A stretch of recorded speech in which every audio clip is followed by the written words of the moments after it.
সবুজ শাকসবজি খাওয়া আমাদের স্বাস্থ্যের জন্য কতটা উপকারী সেটা আর না বলি, তবে সজনে পাতার উপকারিতা আমরা অনেকেই জানি না। একটু গুগল করে জানতে পারবেন সজনে পাতার উপকারিতা। এটা কিন্তু মাল্টিভিটামিন। বাচ্চাদেরকে ডাক্তারের কাছে নিলে একটা ওষুধ দিবে, সেটা হচ্ছে মাল্টিভিটামিন। তবে সেসব বাজারজাতকরণ ওষুধ না খাইয়ে যদি আজকের এই রেসিপিটি তাদেরকে করে খাওয়ান, তাহলে এক্সট্রা করে আর মাল্টিভিটামিন খাওয়াতে হবে না, কারণ এই পাতাতে মাল্টিভিটামিন বহাল আছে। তার জন্য আমি আজকে সজনে পাতার একটা সহজ পাকোড়া রেসিপি শেয়ার করছি।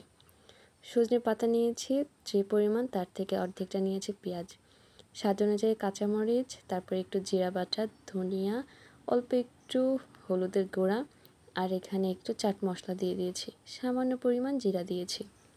তারপর হচ্ছে এখানে দিয়ে দিব স্বাদ অনুযায়ী লবণ। লবণটা অল্প অল্প করে দিতে পারেন, আমি এখানে হয়তো বা 1 চা চামচ পরিমাণ লবণ দিয়েছি। তারপরে হচ্ছে দিয়ে দিচ্ছি কর্নফ্লাওয়ার। এখানে আমি 2 চামচের একদম সমান করে 2 চামচ পরিমাণ কর্নফ্লাওয়ার দিয়েছি। আর এখানে আমি হচ্ছে বেসন দিয়ে দিচ্ছি। বেসন দিয়েছি 4 চা চামচ, তবে একটু উঁচু করে। তারপরে হচ্ছে এখানে আমি একটা ডিম ভেঙে দিব।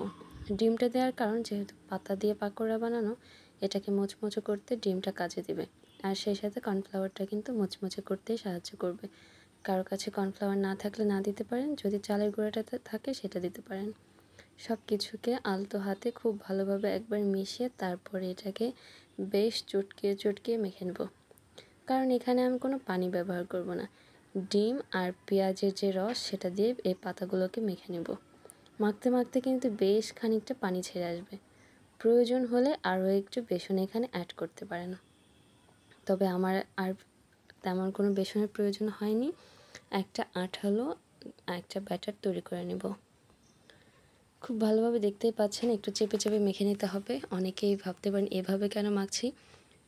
এভাবে মাখলে পাতাটাও বেশ নরম হয়ে আসবে, আর এ থেকে পানিটা এসে বেশ আঠালো একটা মিশ্রণ তৈরি করবে। তারপর দেখতে পাচ্ছেন তৈরি হয়েছে। কিভাবে বুঝবেন? এভাবে হাতের মধ্যে করে একটু নিয়ে দেখবেন যে এটা পাকোড়া শেপে দেওয়া যাচ্ছে কিনা। যদি যায় তাহলে বুঝবেন যে এটা একদম তৈরি হয়েছে। এবার পালা হচ্ছে এগুলোকে ভেজে নেওয়া। ফ্রাই প্যানে আমি সরিষার তেল দিয়েছি, যেহেতু হেলদি একটা খাবার তাই সরিষার তেল দিয়ে করছি। আর এই পাকোড়াটা সরিষার তেল দিয়ে ভাজলে বেশ ভালো হবে, খেতে একটা আলাদা টেস্ট পাওয়া যাবে। তারপর এখানে আমি একটু একটু করে দিয়ে পাকোড়ার শেপে দিয়ে এগুলোকে ভেজে নিব। এবার আসি সজনে পাতার উপকারিতা নিয়ে। আমি সজনে পাতার উপকারিতা নিয়ে গুগলে সার্চ করেছিলাম, অনেক কিছুই দেখতে পেয়েছি। সজনে পাতা নাকি একটি কমলার চেয়ে 7 গুণ বেশি ভিটামিন সি, দুধের চেয়ে 4 গুণ বেশি ক্যালসিয়াম ও 2 গুণ বেশি প্রোটিন, গাজরের চেয়ে 4 গুণ বেশি ভিটামিন এ এবং আরও অনেক রকমের ভিটামিন আছে এর মধ্যে। স্ক্রিনে আমি একটা পিকচার শেয়ার করেছি, অথবা গুগল করে জেনে নিতে পারেন। তো এর মাঝে আমার এগুলোকে এক পিঠ হয়েছে, আমি এভাবে উল্টিয়ে দিচ্ছি। এভাবে অল্প আঁচে রেখে পাকোড়াগুলোকে খুব ভালোভাবে ভেজে নিব। ভেজে নিয়ে গরম ভাতের সাথে সার্ভ করব। সজনে পাতার অনেকেই পছন্দ করে না খেতে কেমন লাগে, তবে পাকোড়া তৈরি করে দেখতে পারেন, আপনাদের ভালো লাগতে পারে। দুই পাশ ভালোভাবে ভেজে নেওয়া হয়ে গেলে উঠিয়ে নেব। এই ছিল আজকের আমার সহজ রেসিপি। যাদের বাচ্চার পুষ্টির অভাব আছে বা ভিটামিন কম আছে, তারা বাচ্চাকে এইভাবে করে দিতে পারেন।